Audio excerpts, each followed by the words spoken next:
पादेन्यासैर्भुज विदुतिभिः सस्मितैर्भुविलासैर् भज्यन् मध्ये चल कुच पटै कुंडलैर्गंडलोलैर् स्विध्यन् मुख्या कवर रसना ग्रंथया कृष्णबद्धो गायन्त्यस्तं तडित इव वाक्ता मेघ चक्रे विरेजु। पादन्यासैर्भुज विदुतिभिः, नृत्य के समय गोपियां तरह तरह से ठुमक ठुमक कर अपने पांव कभी आगे बढ़ाती है, कभी पीछे हटा लेती हैं, कभी गति के अनुसार धीरे धीरे पांव रखती हैं, तो कभी बड़े वेग से, कभी चाक की तरह घूम जाती हैं, कभी अपने हाथ उठाकर भाव बताती हैं, कभी उन भाव भंगिमाओं में जो नृत्य कर रही हैं उससे श्री ठाकुर को प्रसन्न करने का प्रयत्न करती हैं।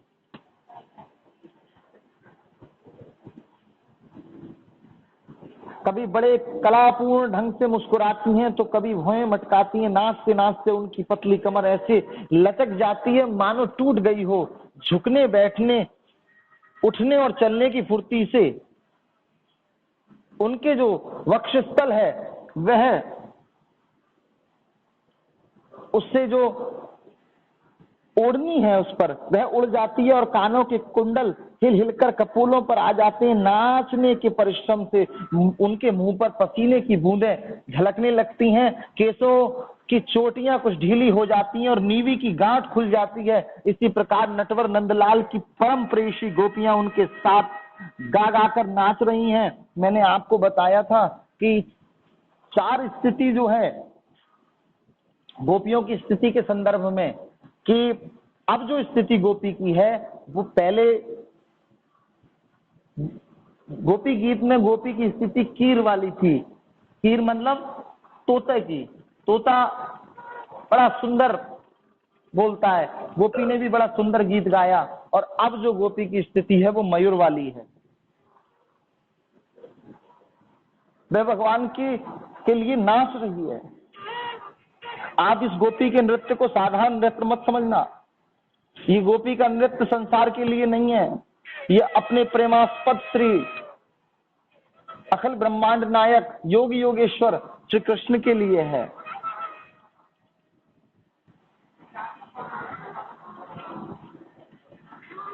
और उस समय ऐसा जान पड़ता है मानो बहुत से श्री कृष्ण तो सावले सावले मेघ मंडल हैं और उनके बीच चमकती हुई गोरी बिजलियां चमक रही हों। ऐसी असीम शोभा हो रही है भगवान की गोपियों के बीच में कि काले मेघों में और श्वेत गोपियों के रूप में बिजली चमक रही हो। वे भगवान श्री कृष्ण के श्री अंग का स्पर्श करते हुए नाचती हैं। राग रागनियां गाती हैं, भगवान के कान के समीप आकर उस भ्रमर के समान मधुर गीत गाती हुई भगवान को आनंदित करती हैं।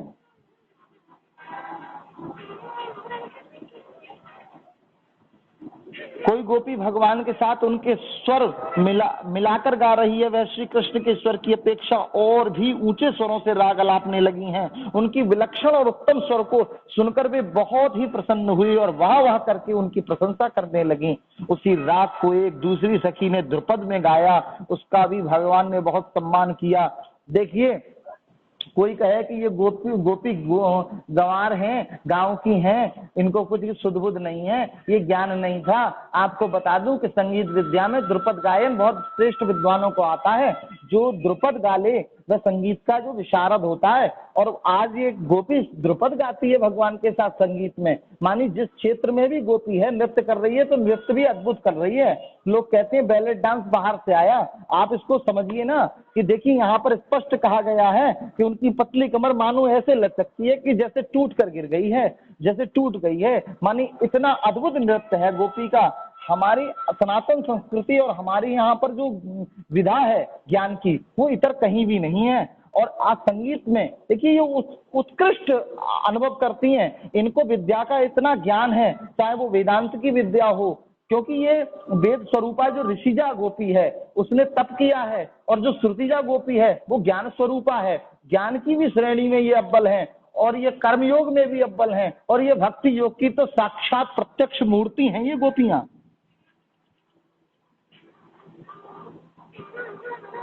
एक गोपी नृत्य करते करते थक गई, उसकी कलाइयों से, कंगन चोटियों से बेला के फूल खिसकने लगे। तब उसने अपने बगल में ही खड़े मुरलीधर मनोहर श्याम सुंदर के कंधे को अपनी बाहों से कसकर पकड़ लिया। और देखिए, यहाँ जब गोपी गिर भी रही है, श्री कृष्ण के लिए गिर रही है और श्री कृष्ण को ही थामती है। जब अध्यात्म में हम कभी पतित भी हों तो उसमें पतित होने में भी हमारा सहायक भी श्री कृष्ण बने। इतनी उत्तम स्थिति गोपी की है, ये किसी और की नहीं हो सकती। हो सकती है जो भगवान से अनन्य प्रेम करे उसकी हो सकती है। और दोष दृष्टि वालों को मैं फिर एक बार चेतावनी देना चाहूंगा, जो भगवान श्री कृष्ण योग योगेश्वर में जो दोष दृष्टि देखते हैं, कहते हैं कि ये जो लीला है ये वासना लीला है, ये उपासना लीला है, यहाँ कांता भाव है। भाव जहां भी जुड़ता है वहां पर संसार से संबंध हट जाता है और अप्राकृत संबंध जुड़ता है। भाव शब्द की विशेषता ही ये है। कांत तो कांत भाव हो सकती हैं, हम जो संसार में जो स्त्रियां हैं कांता सभी के पास है, लेकिन कांता भाव सबके पास नहीं है।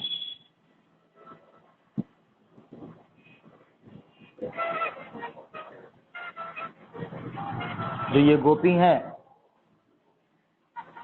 एक गोपी नृत्य कर रही थी, नाचने के कारण उसके कुंडल हिल रहे थे, उनकी छटा से उसके कपोल और भी चमक रहे थे। उसने अपने कपोलों को भगवान श्री कृष्ण के कपोल से सटा दिया। भगवान ने उसके मुंह में अपना चबाया हुआ पान दिया।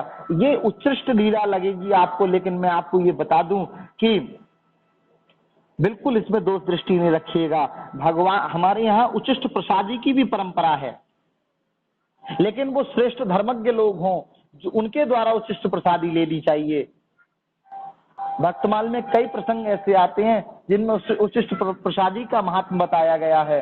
वैसे झूठा नहीं खाना चाहिए, लेकिन महापुरुष और भगवान के प्रसाद को तो हम पाते ही हैं। तो यहाँ पर इस स्थिति में भी भगवान को प्रसाद वितरण की जो गोपी प्रसाद के भाव से आई, तो उसको अपना पान दिया भगवान ने। हम पान का अर्थ तो सुपारी के द्वारा चबाए गए पान को ही तो जानते हैं, मैं उसको भी मान लो, तब भी वह गोपी के मुख में वह प्रविष्ट करा दिया। भगवान ये कहना चाहते हैं कि पान सुगंध बढ़ाता है। जो भगवान के मुख से निकले गए वाक्य वो सुगंधाती सुगंध हैं। तो भगवान ने अपने, जो गोपी गाने का प्रयत्न कर रही थी, शायद कुछ भूल गई, इसलिए अपने स्वर से भगवान ने उसके मुख में स्वर छोड़ दिया कि गोपी अब तू रुक नहीं, तू निरंतर गा। पान चबाने की इस तो लीला को आप देखेंगे तो आपके मन में आएगा कि भगवान ने अपने मुख का पान निकाला और गोपी के मुख में डाल दिया। लेकिन आप एक चीज समझिएगा कि पान शब्द का अर्थ यहाँ पर ये करें आपकी पान, भगवान पान सुगंधता के लिए लिया जाता है। हम पूजा में पान चढ़ाते हैं, क्या बोलते हैं, सुगंधार्थम, जो मुख शुद्धार्थ एलाल तांबुलम समर्पयामी कहते हैं। तो वो जो सुगंधितता के लिए दिया जाता है, जो मुख की सुगंध क्या है आप जानते हैं? मुख की सुगंध है भगवत नाम। तो गुरु क्या करता है? गुरु कान के द्वारा हृदय तक भगवत नाम पहुंचा देता है और फिर शिष्य से कहता है कि मुख के द्वारा उसका वाचन कर। लेकिन जब शिष्य मुख से वाचन करने में असफल हो जाए तो भगवान के समक्ष बैठकर रोए, तो भगवान उसके मुख में ही उसका अपना नाम डाल देंगे। गोपी के मुख में भगवान ने एक सुंदर अपना नाम प्रविष्ट कराया। गोपी जो गाना चाह रही थी, उस गाने में जो बाधा उत्पन्न हो रही थी, उसको भगवान ने अपने मुख के पान से सुशोभित कर दिया, उसके मुख को भी सुगंधित कर दिया। जिसने आज तक किसी ने अपने संपूर्ण जीवन संसार की निंदा की हो, अपने मुख को दूषित कर लिया हो, मुख में सुगंध ना आ रही हो, तो भगवान के मुख का पान का ग्रहण कर ले, वह उसका जीवन बदल जाएगा और उसका मुख भी सुगंधित हो जाएगा।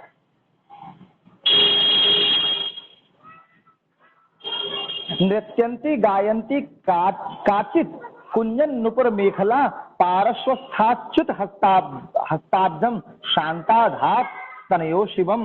देखिए, यहाँ एक गोपी नुपुर और करधनी के घुंघरुओं को झंझकारती हुई नाच और गा रही थी। वह जब बहुत थक गई तब उसने अपने बगल में खड़े श्याम सुंदर के शीतल कर कमरों को अपने दोनों वक्षस्थल पर रख लिया। श्री ठाकुर के करकमल, जो कि जीव को, पतित जीव का उद्धार करने वाले हैं, उन दोनों हाथों को अपने हृदय पर रख दिया।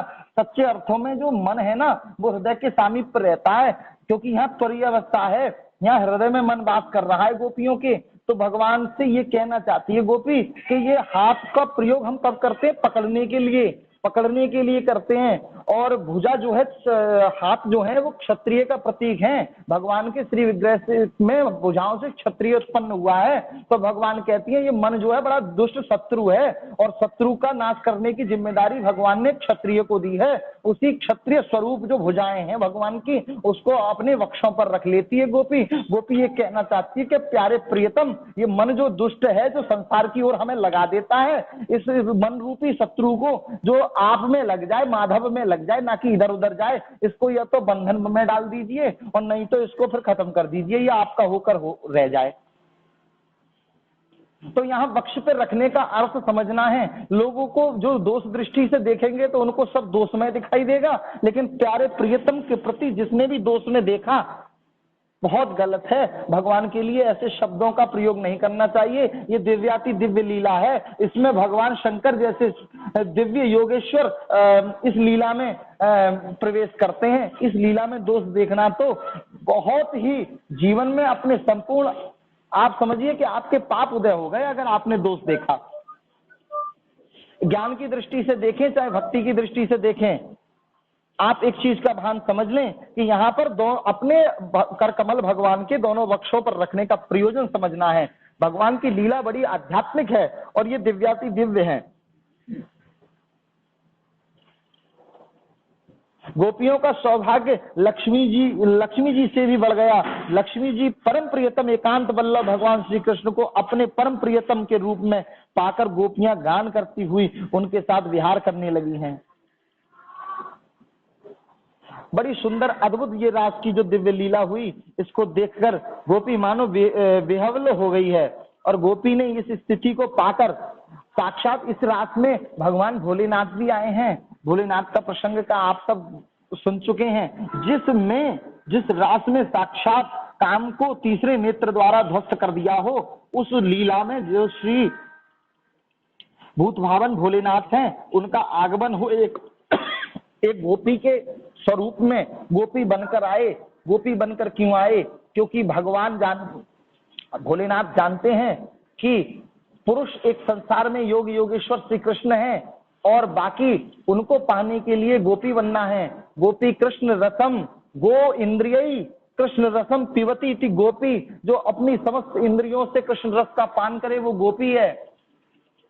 यानी भगवान भूत भावन भोलेनाथ को इंद्रियां और मन कोई भाता नहीं है, वो इससे परे हैं, गुणातीत हैं, लेकिन उन्होंने कृष्ण रस के पीने के लिए गोपी बने। अभिप्राय ये कि गोपी बनने का अर्थ है कि इंद्रियों का आवाहन भी हुआ, मन का भी हुआ, तो वह भी मन से युक्त हुए। जिस प्रकार श्री कृष्ण अमना होकर भी मन वाले हो गए योग माया का आश्रय लेकर, उसी प्रकार भोलेनाथ भी गुणातीत होने के, त्रिगुणातीत होने के बाद भी श्री गोपी बने। गोपी बनने का अर्थ ही है कि कृष्ण रस पीने के लिए जो इंद्रियों को अपनी तैयार कर ले। तो इंद्रियों से जो अतीत थे, जो इंद्रियां उनके आसपास भटक भी नहीं सकती, उनके विषय भी नहीं भटक सकते, गुणातीत भगवान श्री भोलेनाथ आज गोपी बन गए उन इंद्रियों के द्वारा कृष्ण रस का पान करने के लिए। और इस रात में देखिए, जब श्री राम जी जनक जी के यहाँ पर उसमें प्रवेश करते हैं सीता जी से विवाह के लिए, तो भगवान अपनी 15 आंखों से देखते हैं। शंकर भगवान के कितने नेत्र हैं? 15, और उन 15 नेत्रों से देखते हैं। और कामदेव को तो एक ही नेत्र खोला था, और वो पूरा उगाड़ा भी नहीं था, थोड़ा सा ही उगाड़ा था वो नेत्र, अर्ध नेत्र भी नहीं खुला था भगवान शंकर का, भस्म हो गया।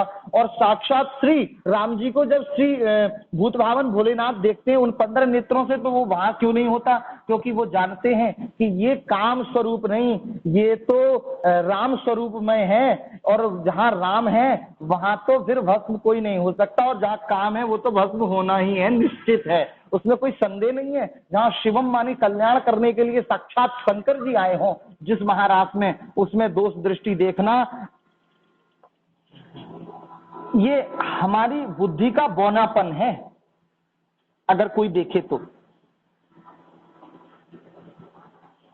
वे रासमंडल में भगवान श्री कृष्ण के साथ नृत्य कर रही हैं, उनके कंगन पाजेवे के बजने की जो छन छन की धुन है, और वह बड़ा आनंदित कर रही है। भौरे उनके ताल में सुर मिला रहे हैं और उनके जूड़ों और तथा चोटियों में गुथे हुए जो फूल गिरते हैं, परीक्षित जैसे नन्हा सा शिशु निर्विकार भाव से अपनी परछाई के साथ खेलता है, वैसे ही रमा रमण भगवान श्री कृष्ण कभी उन्हें अपने हृदय से लगा लेते हैं, कभी हाथ में उनका अंग स्पर्श करते हैं, कभी प्रेम भरी तिरछी चितवन से उनकी ओर देखते हैं, कभी उनके प्रति उन्मुक्त हंसी हंसने लगते हैं। भगवान ब्रज सुंदरियों के साथ अद्भुत क्रीड़ा करते हैं और वह नाच नाच कर जब थक जाती हैं तो भगवान उन स्त्रियों ब्रजवामाओं को श्री जमुना जी में प्रवेश करते हैं। और जमुना जी में प्रवेश का अर्थ यहाँ समझना है। लोग कहेंगे कि संसार में दो प्राकृत बुद्धि है ना हम सबकी, तो उसमें मन में आ जाए कि रात्रि में भगवान गंगा जी में जमुना जी में प्रवेश क्यों कर रहे हैं। उस जमुना जी में प्रवेश रात्रि में नहीं करना चाहिए था। तो जमुना जी में प्रवेश इसलिए कर रहे हैं श्री भगवान क्योंकि भक्ति स्वरूपा है। जब तक भक्ति का ओतप्रोत नहीं होगी गोपी तो साक्षात भगवान को पा नहीं सकती। अभी भी कुछ क्षणिक दूरी थी, उस दूरी को मिटाने के लिए, या ऐसा कहिए कि भक्ति महारानी स्वरूपा श्री कालिंदी जमुना जी से उनको प्रमाणित कराने के लिए भगवान वहां गए जमुना जी में कि देखो ये ब्रजमामाएं साक्षात भक्ति स्वरूपा हैं। इन्होंने इतना तप किया, इन्होंने इतना ज्ञान योग को अपनाया, इन्होंने साक्षात कर्म योग को अपनाया। और भक्ति महारानी आप जो कालिंदी भक्ति का स्वरूप हो, जो निरंतर धारा आपकी भक्ति की बहती है, उस भक्ति की धारा से इनके कर्मयोग और ज्ञान योग को भक्तिमय कर दो। इसलिए भगवान जमुना जी में गए। अब आपको स्थूल लीला ही समझ में आएगी कि हम देखिए, और को विधि को निषेधा, विधि और निषेध किसके लिए हैं? सांसारिक जो वेदों में कहा गया मनुष्य के लिए जो नियतिगत है वो पशुओं पर नियम लागू नहीं होते। तो आप साधारण समझिए कि जो हम पर नियम लागू होते हैं वो परम पुरुष परमात्मा के लिए उन नियमों का क्या औचित्य है। दूसरी चीज, कालिंदी उनकी पत्नी है, वह रात्रि में उस कालिंदी के समीप जाएं या फिर दिन में जाएं, अरे इसमें आश्चर्य की क्या बात है। लेकिन आपको एक बात बताऊं कि यह आश्चर्य परीक्षित को भी हुआ, और परीक्षित ने भी प्रश्न किया श्री सुखदेव स्वामी जी से, कहा कि सा कथम धर्म सेतु नाम वक्ता कर्ताराभिरक्षिता प्रतीप माचरत ब्रह्मन परदाराभिमर्शनम। और कहता है परीक्षित, आप कामो यदुपति कृतवान वै जुगुप्सितम किम भी प्राय एतम न संशयम छिंदी सुब्रता। परीक्षित कहता है कि श्री कृष्ण सारे जगत के एकमात्र स्वामी हैं। उन्होंने अपने अंग श्री बलराम जी के सहित पूर्ण अवतार ग्रहण किया, और उनके अवतार का उद्देश्य ही धर्म की स्थापना है। ये अधर्म कैसे किया उन्होंने कि वे धर्म मर्यादा के बनाने वाले ही, उपदेश करने वाले ही और रक्षक थे, फिर उन्होंने स्वयं धर्म के विपरीत परिस्थितियों का स्पर्श कैसे किया। मैं मानता हूं कि भगवान श्री कृष्ण पूर्ण काम हैं, उन्हें कभी काम उनके काम नहीं भाता, उन्होंने किसी भी वस्तु की कामना नहीं की है, फिर भी उन्होंने किसी अभिप्राय से ये निंदनीय कर्म किया। परम ब्रह्मचारी मुनीश्वर, आप कृपा करके ये मेरा संदेह मिटाएं। इस लीला में परीक्षित ने भी ये प्रश्न किया है जो आप सबके मन में भी होगा। श्री सुखदेव स्वामी जी ने भी आप देखिए कह दिया कि धर्म व्यतिक्रमो दृष्टा ईश्वराणाम च साहसम तेजी यशाम न दोषाय बहन्ने सर्वभुजो यथा। जिस प्रकार सूर्य, अग्नि और ईश्वर कभी कभी धर्म का उल्लंघन और साहस काम करते देखे जाते हैं, परंतु उन कामों से उन तेजस्वी पुरुषों को कोई दोष नहीं लगता। देखो, अग्नि सब कुछ खा जाती है, परंतु उन पदार्थों के दोष से लिप्त नहीं होती। अग्नि आग लग जाए, उसमें ब्राह्मण जल जाए या गाय जल जाए, तो अग्नि को ब्रह्महत्या या गौहत्या नहीं लगती। तो जो समर्थ कहूं नहीं दोष गुसाई, समर्थमान कौन है? श्री गोस्वामी जी की दृष्टि में समर्थमान वही है जिसने कांता और कांचन पर विजय पाली हो, और वो केवल सामर्थ्यमान श्री कृष्ण है, श्री राम है, उनके अतिरिक्त और कोई नहीं है। और ये जो सूर्य आदि भी समर्थ कहे हैं, रवि पावक सुरसरी की नाही, तो आप ये समझिए रवि पावक सुरसरी जो समर्थ बताई गोस्वामी जी ने, भगवान तो इनसे बहुत ऊपर है। तो भगवान पर ये दोष देखना ये मूर्खता है, और यदि मूर्खतावश कोई ऐसा काम कर बैठे तो उसका नाश हो जाता है। स्वयं यहाँ कहा गया है कि अगर मूढ़्याद्यात रुद्रो द्वज्जी विषम, जिस प्रकार जैसे भगवान शंकर ने रुद्र रूप भगवान नीलकंठ बने हलाहल विष पी लिया, तो उनको उसका दोष उस विष का व्याप्तता नहीं हुई, और जिस नेत्र के द्वारा भगवान के खोले जाने से कामदेव नष्ट हो जाता है, वह साक्षात श्री शंकर इस लीला में यहाँ पर स्पष्ट कहा गया, ईश्वराणाम बचा सत्यम तथैव आचरितम क्वचित तेषाम यत् स्वबचो युक्तम बुद्धिमान तत् समाचरेत। इसलिए इस प्रकार के जो शंकर आदि ईश्वर है, अपने अधिकार के अनुसार उनके वचनों को ही सत्य मानना और उसी के अनुसार आचरण करना चाहिए। उनके आचरण का अनुकरण तो कहीं कहीं ही किया जा सकता है, इसलिए बुद्धिमान पुरुष को चाहिए कि उनका जो आचरण उनके उपदेश के अनुकूल हो, उसी को जीवन में उतारें। मानी यहाँ पर स्पष्ट कर दिया गया है कि भगवान श्री कृष्ण की लीला अनुकरणीय नहीं है, जहां पर श्री भगवान की वाणी से अधिकार प्राप्त है। भगवान स्वयं कहते हैं कि ये ऐसा करो, उसी को करना चाहिए। श्री सुखदेव स्वामी जी परीक्षित से कहते हैं कि सामर्थ्यवान पुरुष अहंकारहीन होते हैं, शुभ कर्म करने में उनका कोई सांसारिक स्वार्थ नहीं होता और अशुभ कर्म करने में अनर्थ नहीं होता। वे स्वार्थ और अनर्थ से ऊपर उठे होते हैं। जब उन्हीं के संबंध में ऐसी बात है, तब जो पशु पक्षी मनुष्य देवता आदि समस्त चराचर जीवों के एकमात्र प्रभु सर्वेश्वर भगवान हैं, उनके साथ माननीय शुभ और अशुभ का संबंध कैसे जोड़ा जा सकता है। इसलिए भगवान के साथ ये भाव नहीं लाना है कि भगवान ने ये अधर्म किया। गोपियों की, उनकी पतियों के और संपूर्ण शरीरधारियों के अंतःकरण में जो आत्म रूप से विराजमान, जो सबके साक्षी परमपति हैं, वही तो अपना दिव्य चिन्मय श्री विग्रह प्रकट करके ये लीला कर रहे हैं। भगवान जीवों पर कृपा करने के लिए ही अपने को मनुष्य रूप में प्रकट करते हैं, ऐसी लीलाएं करते हैं। और ये जो संपूर्ण रात्रि है ना, जो ब्रजबामाओं के साथ जो व्यतीत हुई, और आपको एक चीज बताऊं, महारास, रस के बिना रास उत्पन्न नहीं होता। और रस कौन है? रसो वैसा, साक्षात जो श्री कृष्ण है वो रस है। ब्रजवासियों ने तनिक भी उनमें दोष दृष्टि नहीं देखी है। वे उनकी योग माया से मोहित होकर ऐसा समझ रहे हैं कि हमारी पत्नियां हमारे पास ही हैं। ऐसा देखिए, एक चीज देखिए, भगवान के सामर्थ्य को पहले समझना है। प्रत्येक गोपी के साथ प्यारे प्रभु, एक एक गोपी के साथ ऐसा नहीं प्रतीत होता किसी भी गोपी को कि हमारे साथ भगवान नहीं है। प्रत्येक गोपी के साथ भगवान है। दूसरी चीज, उन जो पत्नियां जो स्थूल शरीर से उनकी पत्नियां हैं संसार में, उन पतियों को ऐसा नहीं लगता कि हमारी पत्नियां कहीं चली गई हैं। स्वयं यहाँ स्पष्ट लिखा हुआ है भागवत जी में 38वें श्लोक में कहा गया है, नासूयन खलु कृष्णाय मोहिता तस्य मायया मन्यमाना स्व पार्श्व स्थान स्वान स्वान धरान ब्रजौ कशः। यहाँ कहा गया है कि ब्रजवासी गोपों ने भगवान श्री कृष्ण में तनिक भी दोष बुद्धि नहीं रखी। वे उनकी योग माया से मोहित होकर ऐसा समझ रहे थे कि हमारी पत्नियां हमारे पास ही हैं। और जो ब्रह्मरात्रि उपावृत्ते वासुदेवानुमोदिता, ये जो शब्द की रात्रि है, इतनी बड़ी रात हुई है कि ये ब्रह्मा की रात्रि के बराबर वह व्यतीत की गई है।